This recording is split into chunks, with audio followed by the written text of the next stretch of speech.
التین نام، پہلے ہی لفظ التین کو اس سورہ کا نام قرار دیا گیا ہے۔ زمانہ نزول، قتادہ کہتے ہیں کہ یہ سورہ مدنی ہے۔ ابن عباس رضی اللہ عنہ سے دو قول منقول ہیں، ایک یہ کہ یہ مکی ہے اور دوسرا یہ کہ مدنی ہے، لیکن جمہور علماء اسے مکی ہی قرار دیتے ہیں، اور اس کے مکی ہونے کی کھلی ہوئی علامت یہ ہے کہ اس میں شہر مکہ کے لیے ھذا البلد الامین، یہ پرامن شہر کے الفاظ استعمال کیے گئے ہیں۔ ظاہر ہے کہ اگر اس کا نزول مدینے میں ہوا ہوتا تو مکہ کے لیے یہ شہر کہنا صحیح نہیں ہو سکتا تھا۔ علاوہ بری سورت کے مضمون پر غور کرنے سے محسوس ہوتا ہے کہ یہ مکہ معظمہ کے بھی ابتدائی دور کی نازل شدہ سورتوں میں سے ہے، کیونکہ اس میں کوئی نشان اس امر کا نہیں پایا جاتا کہ اس کے نزول کے وقت کفر و اسلام کی کشمکش برپا ہو چکی تھی،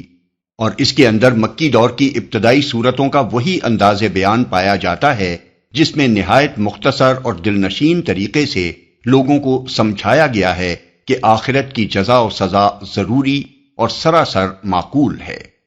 موضوع اور مضمون، اس کا موضوع ہے جزا و سزا کا اثبات۔ اس غرض کے لیے سب سے پہلے جلیل القدر انبیاء کے مقامات ظہور کی قسم کھا کر فرمایا گیا ہے کہ اللہ تعالیٰ نے انسان کو بہترین ساخت پر پیدا کیا ہے، اگرچہ اس حقیقت کو دوسرے مقامات پر قرآن مجید میں مختلف طریقوں سے بیان کیا گیا ہے۔ مثلا کہیں فرمایا کہ انسان کو خدا نے زمین میں اپنا خلیفہ بنایا اور فرشتوں کو اس کے آگے سجدہ کرنے کا حکم دیا۔ کہیں فرمایا کہ انسان اس امانت الہی کا حامل ہوا ہے جسے اٹھانے کی طاقت زمین و آسمان اور پہاڑوں میں بھی نہ تھی۔ کہیں فرمایا کہ ہم نے بنی آدم کو عزت بخشی اور اپنی بہت سی مخلوقات پر فضیلت عطا کی، بنی اسرائیل 70۔ لیکن یہاں خاص طور پر انبیاء کے مقامات ظہور کی قسم کھا کر یہ فرمانا کہ انسان کو بہترین ساخت پر پیدا کیا گیا ہے، یہ معنی رکھتا ہے کہ نوع انسانی کو اتنی بہتر ساخت عطا کی گئی کہ اس کے اندر نبوت جیسے بلند ترین منصب کے حامل لوگ پیدا ہوئے،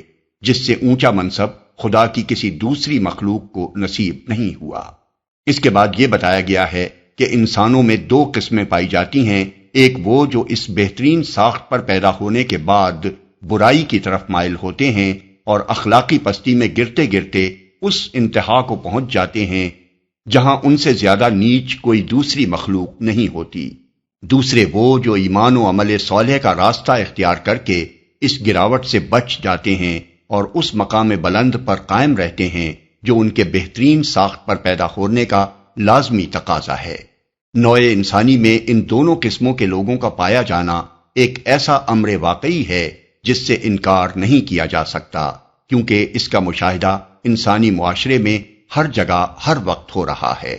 آخر میں اس امر واقعی سے یہ استدلال کیا گیا ہے کہ جب انسانوں میں یہ دو الگ الگ اور ایک دوسرے سے قطعی مختلف قسمیں پائی جاتی ہیں تو پھر جزائے اعمال کا کیسے انکار کیا جا سکتا ہے؟ اگر پستی میں گرنے والوں کو کوئی سزا اور بلندی پر چڑھنے والوں کو کوئی اجر نہ ملے اور انجام کار دونوں کا یکساں ہو تو اس کے معنی یہ ہیں کہ خدا کی خدائی میں کوئی انصاف نہیں ہے، حالانکہ انسانی فطرت اور انسان کی عقل عام یہ تقاضا کرتی ہے کہ جو شخص بھی حاکم ہو وہ انصاف کرے۔